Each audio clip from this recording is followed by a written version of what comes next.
এভারকেয়ার হাসপাতালে শারীরিকভাবে সংকটাপন্ন অবস্থায় চিকিৎসাধীন থাকা সাবেক প্রধানমন্ত্রী খালেদা জিয়াকে ভিভিআইপি ঘোষণার সিদ্ধান্ত নিয়ে অবিলম্বে তা কার্যকরের জন্য সংশ্লিষ্ট সব সংস্থাকে নির্দেশনা দিয়েছে অন্তর্বর্তী সরকারের উপদেষ্টা পরিষদ।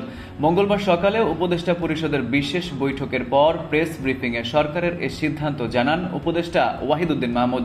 ভিভিআইপি হিসেবে ঘোষণা করে প্রজ্ঞাপন জারির পর রাষ্ট্রপতি ও প্রধানমন্ত্রীর মতো খালেদা জিয়ার নিরাপত্তায় এসএসএফ মোতায়েন করা হয়েছে বলে জানা গেছে। সরকারের এই সিদ্ধান্ত ঘোষণার পর প্রশ্ন উঠেছে, তারেক রহমানও দেশে ফিরলে এসএসএফ এর নিরাপত্তা সুবিধা পাবেন কিনা।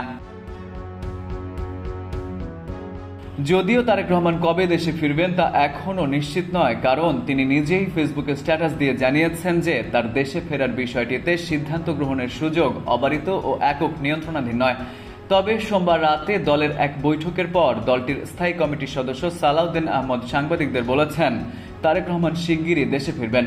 বিভিন্ন নেতার বক্তব্য ও খালেদা জিয়ার নিরাপত্তা সংক্রান্ত বিষয়ে নেয়া সরকারের পদক্ষেপ থেকে অনেকের ধারণা, সংসদ নির্বাচনের তফসিল ঘোষণা হয়ে গেলে দেশে ফিরবেন তারেক রহমান।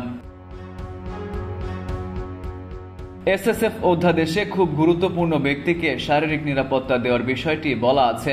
ওই একই অধ্যাদেশে ভিভিআইপি মানে রাষ্ট্রপ্রধান ও সরকার প্রধান ছাড়াও বিদেশি রাষ্ট্র ও সরকার প্রধান কিংবা সরকারি প্রজ্ঞাপনের মাধ্যমে গুরুত্বপূর্ণ ব্যক্তি হিসেবে ঘোষিত অন্য যে কোনো ব্যক্তির কথা বলা হয়েছে বলে আইনজীবীরা জানান।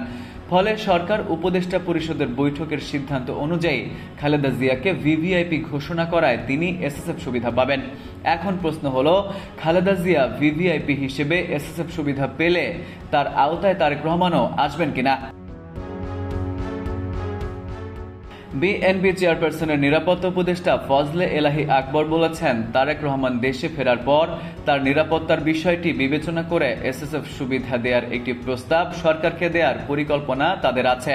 যদিও বিএনপিরই একজন নেতা বলেছেন, রাষ্ট্র বা সরকার ঘোষিত ভিভিআইপি হিসেবে খালেদা জিয়ার জন্য যে নিরাপত্তা ব্যবস্থা থাকবে সেটি তার পরিবারের সদস্যদের জন্য প্রযোজ্য হবার কথা বলে তারা মনে করেন। এসব তথ্য তুলে ধরে একটি প্রতিবেদন প্রকাশ করেছে বিবিসি বাংলা।